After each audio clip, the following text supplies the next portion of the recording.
we'll move on to our next story and we'll get back right to Ghana. And global gold prices have soared past $4,000 per ounce in early October 2025, igniting a landmark rally amid geopolitical upheaval, a weak US dollar, and strong safe haven demand.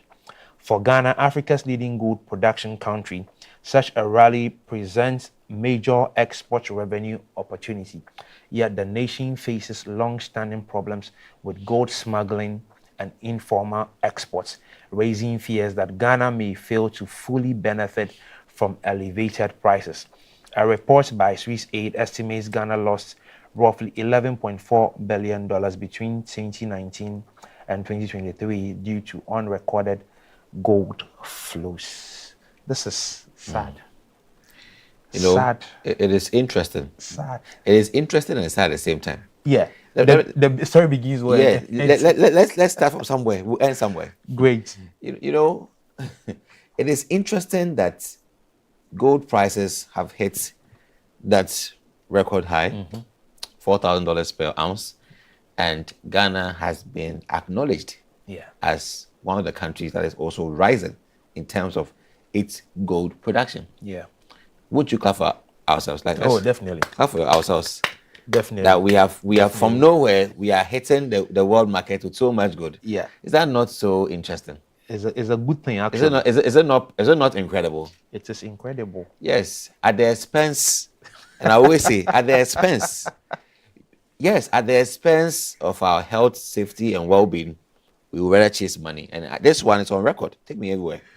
Let Ghanaians know today that let us know that we are making money at the expense of our good health and well-being. And let me tell you, if you look at the SDGs, which many of our leaders have in our offices, some they have as emblems on their suits. Yeah. Some we have attended programs in the name of the UN SDG Summit 80 that we just attended, GA 80. Yeah. Underpinned by the SDGs, 17 of them. Yeah. And number 3. Am I sure about the Bible? I'll confirm. I'll find it for you. 1 is about poverty. 2, I think it's 2. Yeah. Is it 2 or 3? So either 2 or 3. It's about good health and well-being. Okay, so 2 is about zero hunger. So 1, poverty, no poverty. 2, zero hunger. 3, sustainable development. 4 is inclusive education. Yeah. So 5, good health and well-being. I think so. Yeah. So 4 is education. Hold on a second. Let me check 5 and for. Please, wherever you are, check your UN SDGs and check which one is good health and well-being. Yeah. Okay. Let me just put it. I think it's either 5 or 6 because 7 and 8 are into decent jobs. Okay, so that's 3. So 3. Yeah, that's is 3. good health and well-being. So 1, we are supposed to end hunger.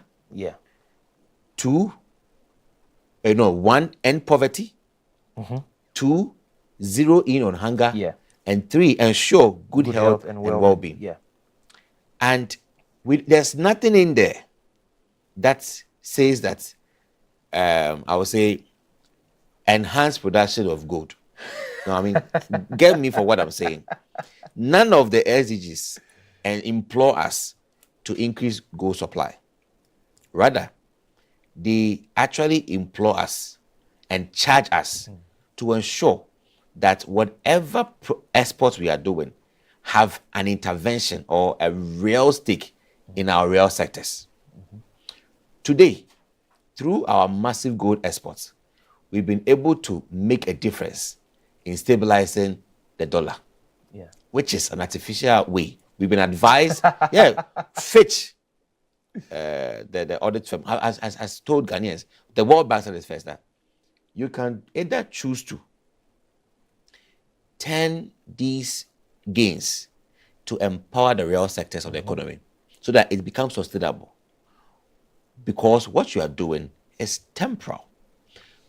Enhancing gold exports and increasing reserves to beat down the dollar. It's just a ticking time bomb. What happens when things go the other way around? You go back to what you were in the normal space. But rather, if you use these reserves and returns to boost your real sectors, when I say real sectors, I mean the basic economies that churn out value, health, education, employment, then they will now be able to engineer on their own and give you a reinforcing benefit that you will not have gotten the other way around. But we are not heeding to it. So today, the world is seen as to be high gold exporters. Fine. What next? So you see what happened. Having done all these things, or all these gold to the world market, we are earning. But you and I know what's at stake at the moment. Yeah. We know. How come? How did all of a sudden Ghana gain that momentum? Because you and I know that it's from the legit sources for gold export. For that alone, we will not be able to make this mark. And so we had to open all the floodgates and ensure that we receive gold from everywhere. Yeah. And we know the menace of illegal mining, which is also destroying our country. Yeah. And I'll always repeat this to you and sound very objective. The president of the Republic of Ghana made it clear that if we are going to sustain our gains and we are going to keep being the top producer of gold and keep ourselves afloat, we have to sacrifice and ensure that illegal mining, aka Galamsey, would not be given any stick approach, which is a punishment, but rather left to breathe. I'm just saying that in an idiom, so that we can hit these goals. And for that reason, I will rest my case on this achievement and say congrats, Ghana, for hitting this record high in terms of, because now you have more gold to supply and gold prices are now 4,000. So you have more to earn, but at the expense of your good health and well-being. Yeah, absolutely. So I agree with you. And I just also think that, first of all, in all of this, we've got to put our health first. Deal with Galamsey the way it has to be dealt with. And then be able to, break that order of the losses we have made. Because per the records we are looking at, if between 2019 and 2023, we lose roughly $11.4 billion due to unrecorded gold flow, that's a serious. This is enough to boost the economy and make a lot of things happen. So the long-term strategy should be implemented. I know Galamsey has been there for a long time. It's one of the ways we lose money and it affects our health now and all of those things. But for me, it is a sustainable thing that I'm looking at. I don't want a situation where, for example, this government is able to come up to a lasting solution and then another government is unable to continue. Like it's a big deal. Let me just read this message that came from Millicent. Millicent is in Kenya. She says that. So I think I pronounced the name wrongly. He is Uhuru Kenyatta, not Jomo Kenyatta. Jomo Kenyatta. So is the father. Uhuru Kenyatta, Jomo Kenyatta was Uhuru's father. Thanks for saying good things about Raila Odinga. He was a good man in almost everything. Thank you very much, Millicent, for catching up with us from Kenya, and thank you for always following. Keep sharing what's happening. Thank you for your comments as well. So back to what you were saying, Philemon. You are, we are all being realists here. Yeah. And you are also being modest. I'm going to be modest here. But you see, we sit here very, very objective. I always say our key trump is objectivity. Yeah. Today, we are being lauded for being the highest exporters, which we have not been in the past 8 years. Yeah. All of a sudden, within just 10 months, Ghana changes its trajectory when it comes to gold exports. As a matter of fact, it's so impressive. Other countries are trying to follow you to build gold reserves. Uganda has always been there. But it's always important to mind your context. You and I know. Sure. So today, if I'm overly rich, if I'm stinking rich today, you should be able to tell that I know him, I know where he's coming from, and whatever he has today is what legitimate. Yeah. If you cannot tell the source of my wealth, that his man has built his wealth diligently, and it means that it's from fishy about me. question mark, Yes, the same way to you. If you today you are very rich, tomorrow you are rich, and if somebody asks me and I cannot say that, well, Philemon is a very ardent journalist who has lived, and he also an entrepreneur whom I know that he has so many businesses out there. So this status is deserving of him. If I cannot make that about you, then there's something wrong somewhere. I completely So agree you with and I can tell that overnight Ghana is hitting record high in terms of gold supplies, and this is happening. We all know why it's like that, and we've also heard evidently why it is so. But I'm only saying that if you chase the treasures of life, the enormous treasures that life will flaunt at you, Yeah. and you forsake your good health and well-being, you will have the wealth, but you will not live to see it or spend it. A friend of mine in Nigeria said, you will not live to see the day because you will be gone. Yes. So if we know that these records are not earned appropriately, we know where the other volumes are coming from to support the mainstream. We've set up a gold board, a very incredible board that now centralizes the purchase of gold in this country. Yeah. Yet, and that beats this record that from 2019 2023, when we had no centralized buying unit, gold was being smuggled. Yeah. And that actually cost the country $11.4 billion. Yeah. If this money came into our own coffers as a country, we would have been better off. But because there was no gold board, this was happening. It is important that the gold board, being the central buying unit of gold in this country, would be very diligent. Yeah. They have all the autonomy. They have the autonomy they have and discretion to do anything that can go against government's image. But it is to their own interest that they should protect the government's legacy and be very diligent in their gold buying and ensure that we don't just buy any gold. We buy the right gold from the right sources. Yeah. We now know that small-scale mining isn't the same as Galamsey.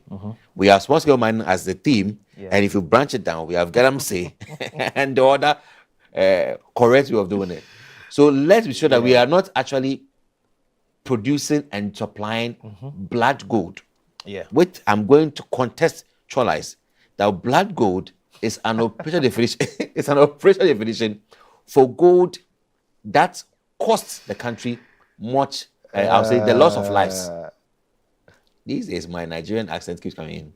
Yeah, I know. You have been. I've been there for a while. It is there by a goosey soup. You have been influenced. But I get your point. We should ensure that the gold we are supplying and the name we are getting does not end up like what we saw in Sierra Leone, the blood diamonds issue. Yeah. That diamonds at the expense of the lives of people. Yeah. Gold at the expense of the life of Ghanaians. Yeah. I think I rest my case there. Absolutely. I agree with you on that. What I would love to see at the end of this matter is a report probably by the end of this year to know what the gold board is going to do or what they are going to tell us when it comes to what we have been able to do, because we have centralized the sale of gold now. I just want to see if we will be able to cover up and say that, okay, there's been a reduction in the smuggling. I know we can't say it was going to be 100% stoppage, but I hope to see that there's a reduction. You should always leave room for some error. Yes. There are still some people who would feel like because recently we heard that the rates that the gold board gives to them is unsatisfactory. They don't like it. Okay. They think they can buy better. They buy quite lower than what the world price is. Okay. So I think it was half of it, $2,000 something. Okay. It's half of the world price, and which they are aware. So if you are a gold producer in Ghana and you think the gold board is shortchanging you, comparing the world price, which is out there, and then they are offering you something less, like how cocoa prices are so. Global prices are higher, but governments will actually have to maneuver and then give you something close to what it is. And you think you want to get a full price, or somebody offers better price, you will smuggle to that country. So Cote d'Ivoire, they're getting our goods. But That makes sense. so we should ensure that if they should ensure that there's an equitable rate Yeah. that is close to what the world price is. So people who produce gold are confident or have confidence in the gold board to work with them, or Yeah. else we will record more and worse rates Yeah. of gold smuggled, Yeah. even though we have a Yeah. gold board. That's true. Because this is when we had an open market where people could do their own Yeah. export of gold. This is what happened. When you could sell your gold to anybody out there for any amount you like, we actually lost 11.4 billion. How much more? It has been centralized. We all know what happens when things are centralized. It makes things quite rigid. Absolutely. So it's just for us to think about. Food for thought. Yeah. Yeah.